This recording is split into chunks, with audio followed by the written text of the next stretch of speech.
Good morning. This is Dr. CJ, and this is day 7 of our ultimate fasting experience. We have been coming together as a group. I have been coming in live to the group, live in Zoom if you registered, and I've been going through the last 7 days of the ultimate fasting experience. What is the ultimate fasting experience? Why does it matter? Well, there's lots of different ways to fast. There's lots of different ways to eat. And in almost 30 years of practice now, I have discovered that it's not just what you eat. It is when you eat. It is how often you eat. So we now know that we are eating way too often. Even if you eat healthy food, every time you eat, it typically releases insulin, depending on what you eat, but for the most part, it releases insulin, which is the top fat storage hormone in the body, the top aging hormone in the body, the top inflammatory hormone in the body. And every time you eat, your body now uses its energy and its resources to digest and assimilate that food. So instead of healing your body and building new tissue and cleaning out your body and detoxifying your body and creating energy, your body now is spending its time and its energy and its resources on breaking down food. Now, food is important, but my motto in life has always been balance. It's all about balance. It's all about feasting and fasting. Feasting on good, healthy, rainbow food. Feasting on rainbow food and fasting. Feasting and fasting. But there's lots of different ways to fast. So when you hear the word fast, and I wrote this in my book, it probably conjures up images of monks sitting in Buddhist temples, fasting and praying and meditating for days and days. We've all heard the story of Jesus going into the wilderness and fasting for 40 days and 40 nights. So when we hear the word fasting, most people just cringe. They look at me like I'm crazy and they're like, what? I could never not eat. Because the good last 50 to 70 years, we've been taught a lot of misinformation. We were handed down by the US government. Where's all my stuff? I'm a little frazzled this morning. I apologize. Here we go. Put them all right here in a nice neat pile so I would have access to them easily and effortlessly. Okay, so that's how life is, right? We're like struggling, trying to find something, and it's just right there in front of us. So just stop and breathe and just relax and let things flow.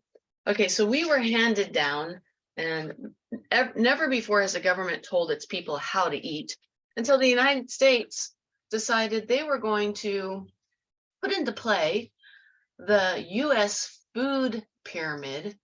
And we were told in 1980 that we're supposed to have most of our diet is supposed to be comprised of bread, pasta, crackers, rice, and then a little bit of vegetables and fruit, and then forget about the fat. Don't eat any fat. And oh my gosh, don't eat any healthy protein. And then, yeah, the very last is fats, oils, sparingly, right? That's when we ran into trouble.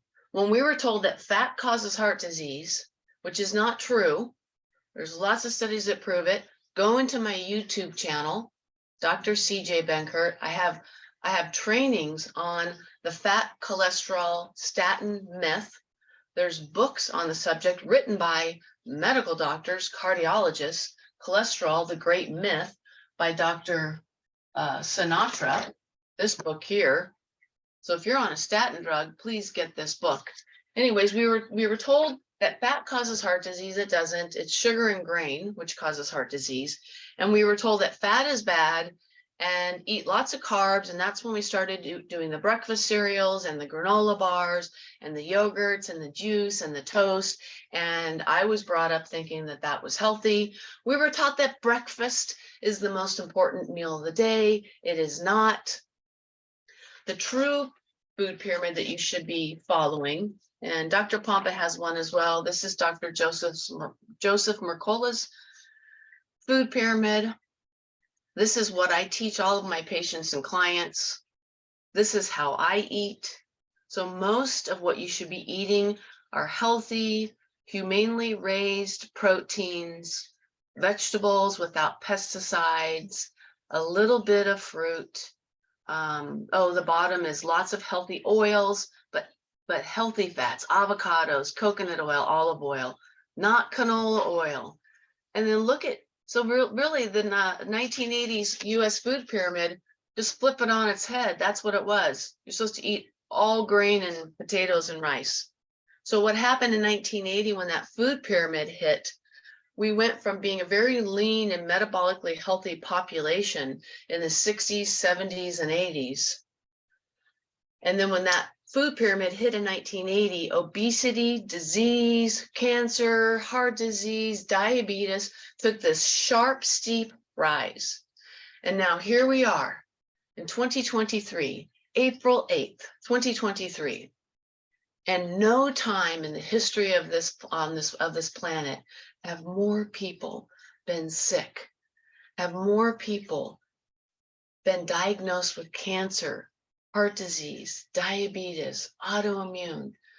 And the reason I do what I do is when I was a young girl and I would see somebody on the street, you know, like a homeless person with like one leg, I remember being in the car and just looking at them and I just wanted to cry. I felt so bad for that person. I have always really had a hard time watching anybody struggle. And I'm sure, you know, most of us are like that, you know, but I know there's like, you know, they have it's called like an empath. It's called empaths. I think I'm kind of an empath where I can just kind of feel, you know, like what other people feel. So I've just, my entire life, I've always wanted to help people, make a difference. I love to teach. I love to learn the truth. I've always prayed and asked for answers that are real, that matter, that are not, you know, just fallacies. They're not just, you know, scams. So, you know, for 30 years into practice, I've seen it all. I've tried it all. I've done the detoxes. I've done the diets. I've done the different programs, the different nutrients. And I'm not standing here before you today pretending to know everything. I don't. But I've devoted my life to this. And I do believe that I have information and knowledge and an expertise to help most people get their health back. I can't stand here and pretend that I can help all people get their health back. But it's not me. It's just that the things that I've learned and the people that God has brought into my life and the studies and the research and the science that I have held on to that has made sense to me is all about teaching your body how to get healthy. It's all about turning on your body's natural ability to heal, because we all have an innate, inborn intelligence. Our body wants to be healthy. Our body is engineered and designed to be healthy and to carry you around during this time here on the earth, to experience what you're here to experience, to fulfill your purpose. So our body wants us to be healthy. Our body wants us to be able to move and groove and love and connect and create. So what does that have to do with fasting? We're eating too often. So there's different types of fasting. There's intermittent fasting. And that's why I created the ultimate fasting experience, because I wanted to give each of you, wherever you are on your journey, a schedule, a lesson, an ability to start the journey wherever you are. So if you're brand new, That's why I created the Ultimate Fasting Experience. So the Ultimate Fasting Experience for a brand new person allows you to follow a beginner weekly schedule. And if you registered for the experience, you would have received that schedule. And it was day 1, day 2, day 3, all the way to day 7. And it just in very simple blocks. Day 1, Sunday, this is when you eat, this is what time you start eating, and this is when you stop eating. So just a beautiful schedule to start learning how to intermittent fast. You were also provided with a fasting variation guide. And my fasting variation guide goes into and teaches you all the different types of fast that, depending on the weekly schedule that you chose, whether it was beginner, intermediate, or advanced, all the different types of fast were thrown into those 3 weekly schedules. So we have the 16-8, which is like 16 hours of fasting, 8 hours of eating. That's where I like to start most people. We have 17 and beyond, which would be autophagy fasting, where you start healing and cleansing and eating up unused, unhealthy tissue. And then we go into a 24-hour fast, which is a gut reset, and I covered that in detail yesterday. And then the next fast that I teach in my fasting variation guide and that you've been introduced to over this week, depending on which schedule you followed, is the 36-hour fast. That's our fat burning fast. It's a great fast for diabetics because it takes about 36 hours to get you into deep fat burning. And now we come to the 48-hour fast, 2 days, and that is your mental health fast. That's the fast that now that you've reset your gut, now you're going to reset the dopamine receptors. And so if you have anxiety or depression or just feelings of, melancholy or, just that mental health aspect that's so common nowadays, the 48-hour fast helps to clear out and clean those receptors in the brain so you can start feeling joy again and happiness again. And then we go into the 72-hour fast, which is considered the immune reset fast. Dr. Walter Longo did 3-day fasts with groups of women that had breast cancer, and the women that did 72-hour fasts were 3 times less likely to have another occurrence of breast cancer. The women that did a 72-hour fast had less reaction and responded better to the chemotherapy. So everything I teach is based on science and studies. I'm not about finding something on the internet that's just some hoax or some snake and oil treatment. I'm all about research and science and studies. You got to prove it to me. I need to read the study. I need to see the clinical data. And 30 years into practice, those are the things that I've hung on to. I hang on to blood work, hair, urine, and saliva testing. I hang on to fasting and feasting and eating organic food and eating whole, plant-based, real food, animals that are raised humanely, because our ancestors and all the ancient cultures were hunters and gatherers. That's what's in our DNA. And then in the fasting variation guide, then we go to anywhere from, so 72 is 3 days, and then we go to 4, 5, 6, 7 days and beyond. So that's that. And then we have the 5-day water fasting guide. So if you're interested in a 5-day water fast, if you go to my website, I have a 5-day water fast challenge available. It gives you 5 days of trainings and videos to supervise you through. If you purchase that fast, I think it's like $47. I'm available to supervise you and coach you through that. I also have a 5-day metabolic reset challenge training, which is 5 videos on how to reset your metabolism, how to clean out the bad stuff, bring in the good stuff.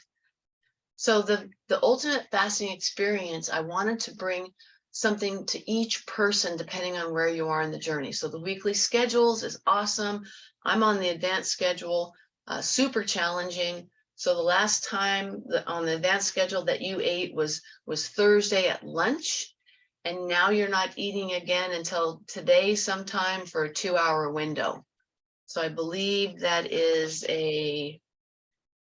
what is that? Lunch? That's like okay, so that's like a 48-hour, maybe 50-hour fast, depending on what time you eat today. So I know a lot of you are following that. Okay, so what I wanted to cover today in the next few minutes is the 7 benefits of fasting, which is what we've been covering each day that I've been showing up. To the last benefit of fasting, and they're all in basically the same order, somewhat. So the benefit 1, autophagy. Benefit 2, and this is in the 5-day water guide that was provided to you. These are the 5 benefits of fasting, and I actually got those from Dr. Daniel Pompa's book, Beyond Fasting.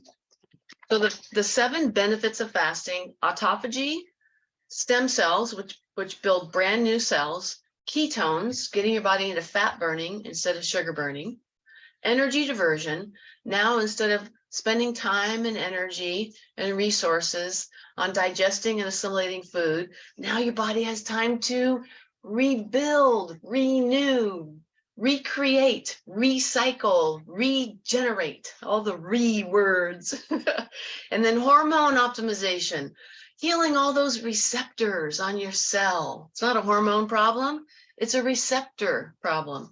And then I went into detail yesterday on healing the gut. And today I'm going to show you a video, a 2-minute video on resetting your DNA. And that is called epigenetics. Epigenetics, on top of your genes. So we've been told that we are doomed by our family history, so much so that Angelina Jolie had her breasts removed because she had the DNA test to show that she had the BRCA gene. So she just went ahead and had her breasts removed rather than getting cancer. But I want to show you this video. It's 2 minutes long, that explains epigenetics the way that it was taught to me at least 10 years ago by Dr. Daniel Pompa. And I talked about it the other day. It's the agouti mice. And it's titled, "Are You What Your Mother Ate? The Agouti Mouse Study." All right, I think I've got somebody here in Zoom. Let me know if you can see my screen, little hands up, Kat, and if you can hear the video. I'm going to start playing the video. Give me a hands up, Kat, if you can hear the video once I start playing it.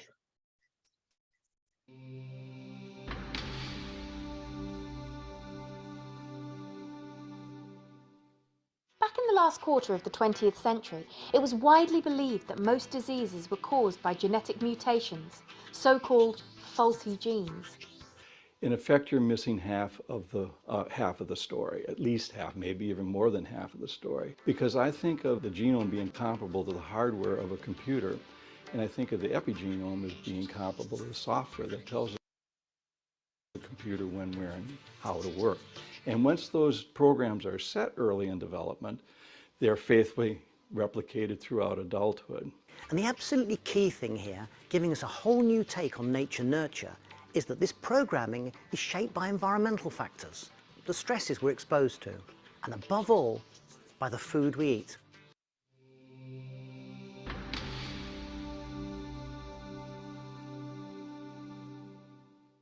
All mice, indeed all mammals, have an agouti gene that controls the distribution of dark pigment. And it's hard to believe, but these mice are identical genetically. They're inbred, so they're genetically, the genotype of all the offspring is identical, but they vary greatly in their appearance. So you have some animals that are completely brown and thin. As they get older, they stay normal weight. And then you have other animals that are completely blonde. And they get obese, have a high incidence of diabetes and high incidence of cancer. So the basic question was, can we change the phenotype in the animal, in this case coat color, by alterations in the epigenome? So they divided mothers-to-be into 2 groups. Mothers in the experimental group were put on diets rich in nutrients containing methyl groups, such as chlorine, folic acid, and vitamin B12, while those in the control group remained on ordinary mouse food. And then they waited.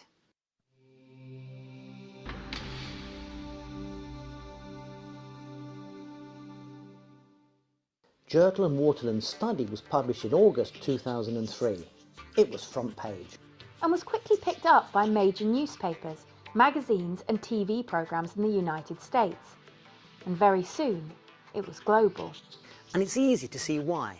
For decades there'd been all this research linking parental diet to their offspring's health. But the explanation had been missing until now.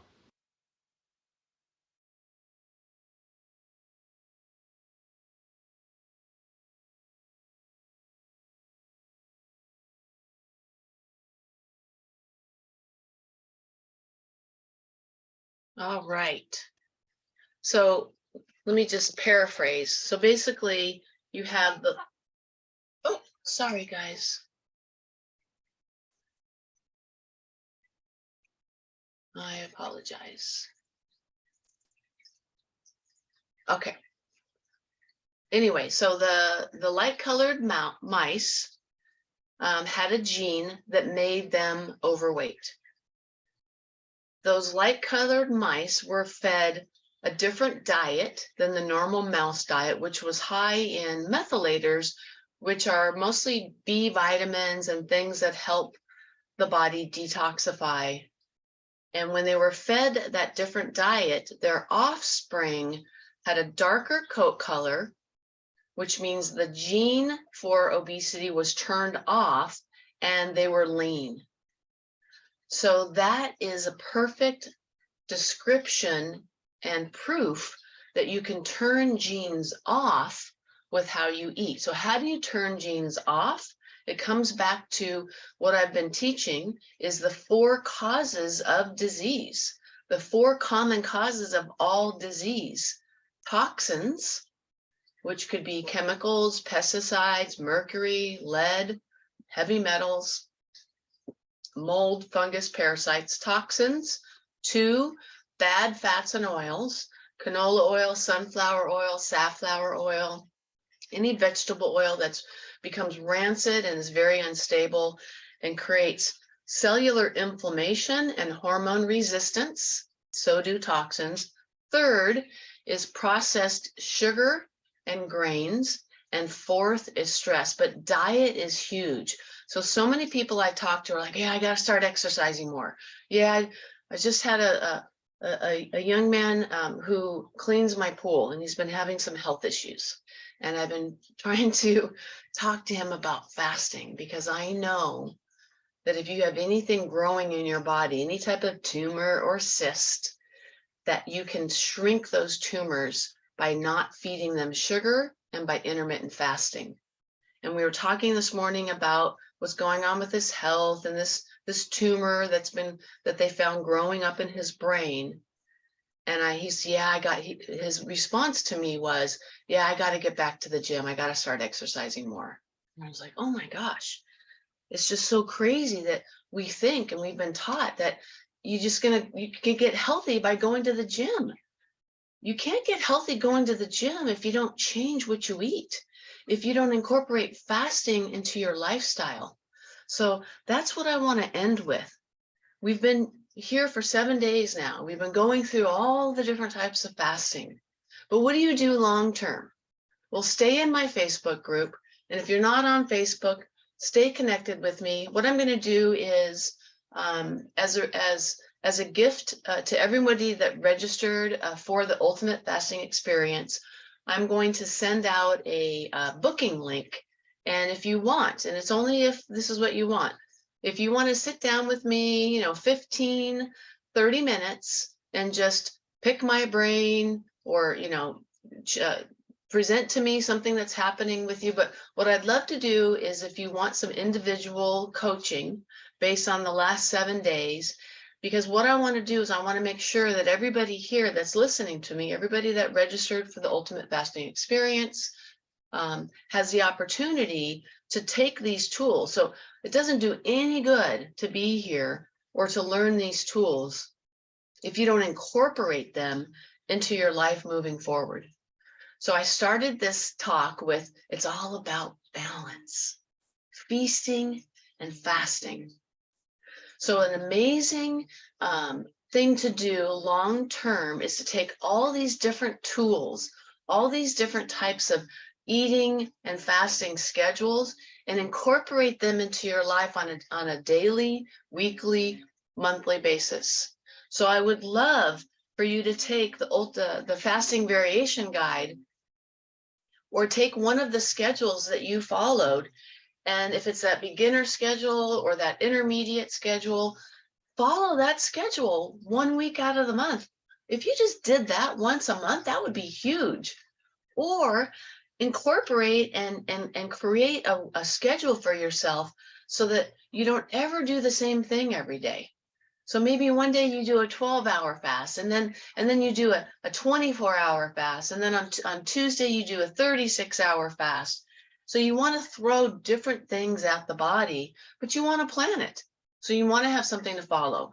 So a really nice thing to follow, just to give you an idea for long term, at least to get started with eating and fasting variation, because it's all about hormesis, which is positive stress, and creating the most adaptable, like just the body's just able to adapt very quickly. The more adaptable you are, the more flexible you are, the more open you are to growing and expanding, the healthier you are, the happier you are, the more connections you can form, the more love that you can share, the more joy that you can experience, the longer, more fulfilled life you will have. We're all here for a limited time, but nothing's more powerful than fasting to increase your quality of life.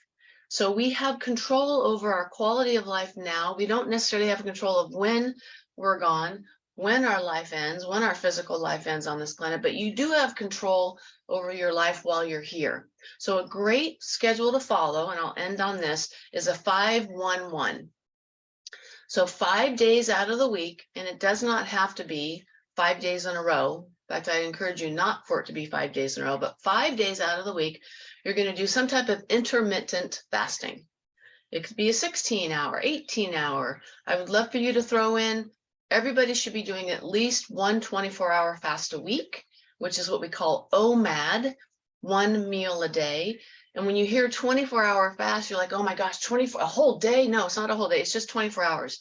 So if you stop eating dinner at 6 or 7 last night, and then the next day you don't eat till dinner, that's a 24-hour fast. That's an OMAD. That's a 1 meal a day. So 5 days out of the week, you're gonna choose some type of intermittent fasting. And I spent 7 days teaching you all the different types of intermittent fasting. So you have that tool now. And then 1-1. So 5 days a week, some type of different intermittent fasting, 16, 18, 24, 36-hour fast. 1-1. 1 day a week, you're going to do what we call a feast day. And a feast day, normally for my female clients, I teach a feast day as a high nature's carb day, because nature's carbs are necessary to build hormones. So this is an example of a feast day. So you would choose one of these days: high protein day, fermented food day, maybe a plant-based day, mitochondrial hormone. That's what I typically teach. It's high healthy nature's carbs. So it's called a feast day. You're not intermittent fasting. You eat all day long. You can have breakfast, lunch, dinner. It's all about the adaptability. So it's a feast day, and you choose and switch it up. So maybe 1 day a week, your feast day is going to be a high nature's carb day. And then maybe the following week, your feast day is going to be a protein day. So lots of, high protein foods all day long. And then maybe the next week, you're going to do like a plant-based, no animal food, lots of vegetables all day long. So that's your feast day. So 5 days of intermittent fasting. So you do like 2 or 3 days of intermittent fasting, then maybe throw in a feast day. And then the second one is a fast day, or what I teach my clients is a reset day.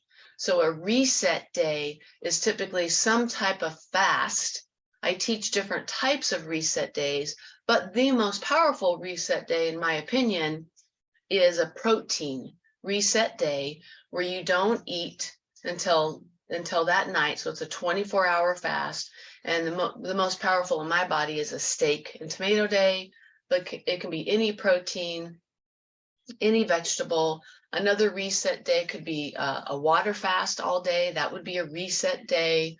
Another reset day would be raw vegetables all day. You can also do a coffee and egg day. So coffee with coconut oil and eggs, that's a reset day.